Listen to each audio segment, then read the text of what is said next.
மோசே ஜனங்களோட உட்காந்து சத்தத்தை கேட்டுக்கிட்டே இருக்கிறாரு. காலையிலேருந்து சாயங்காலம் வரைக்கும் என்ன பண்றாரு? சால்வ் பண்ணிக்கிட்டே இருக்கார் பிரச்சனையை. எத்திரோ வராரு. நான் நினைக்கிறேன் எத்திரோவை கத்தர் தான் அனுப்பி விட்டுருக்காரு, அவங்க மாமனார். அவர் வராரு. என்ன பண்ணிட்டு இருக்கிற, இப்படிலாம் பண்ணா என்ன ஆகும், நீ போ முதல்ல ஆளை ஃபிக்ஸ் பண்ணு, நீ ரெடி ஆகு அப்படின்றாரு. இப்போ போய் பாருங்க, இதுக்கு ஆள் ஃபிக்ஸ் பண்ணி விட்டாரு. இவர் 40 நாள் எங்க போயிட்டாரு? இவர் மலைக்கு மேல போயிட்டாரு. இவர் இப்போ வந்துட்டு மலைக்கு மேல போன பிறகு கீழே வேலை நடந்திருக்குமா நடக்காதா? நடக்குமா நடக்காதா? நடக்கதான் செய்யும். ஏன்னா கீழே வேலையும் கத்தர் பார்த்துக் கொள்வார். அப்போ மோசே வந்து ஜனங்களுக்கு போதிக்க வேண்டியது ஒன்று இருக்கு, அதுக்கு தேவனுடைய சத்தத்தை கேட்க வேண்டியதுன்னு இருக்கு. பல்லத்தில் நாம என்ன நினைச்சோம் தெரியுமா? கர்த்தரோட நம்ம ரொம்ப போனோம்னா இங்க யாரு பார்க்கறது? ஜெபம் வேத வாசிப்புன்னு இருந்தோம்னா குடும்பத்தை யார் பார்க்கறது? நான் சொல்றேன், நீங்க பார்க்க வேண்டிய வேலையை பாருங்க, தேவனுக்கு கொடுக்க வேண்டிய நேரத்தை தேவனுக்கு கொடுங்க, கர்த்தர்கிட்ட கான்சன்ட்ரேட் பண்ணுங்க, எவ்வளவுக்கு எவ்வளவு தேவ சமூகத்தில் காத்துருங்க. இதையெல்லாம் தானா கர்த்தர் நடத்துவார், கர்த்தர் செய்வார், நடக்கும். சில நேரத்தில் நம்ம என்ன செய்வோம் தெரியுமா? அங்கே போனால் என்ன ஆகும் ஏதாகும் அப்படின்னு யோசிச்சுட்டே இருப்போம்.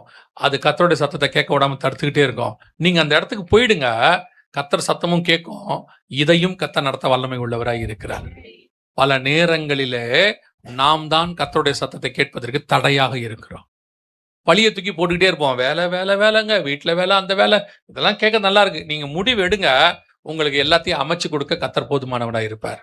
சிலர் முடிவெடுக்க மாட்டாங்க, அமைச்சு கொடுக்கட்டும் அதுக்கப்புறம் முடிவெடுக்கிறேன்பாங்க.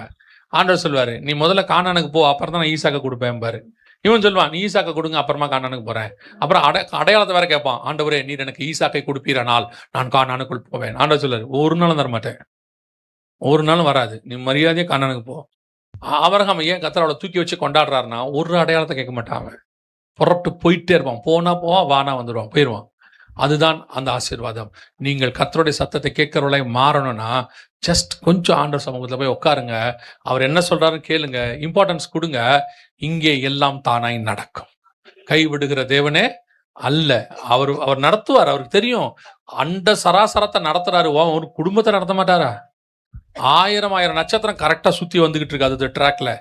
சூரியன் சந்திரன் எல்லாம் சுத்துது, உங்க குடும்பம் சுத்தாது?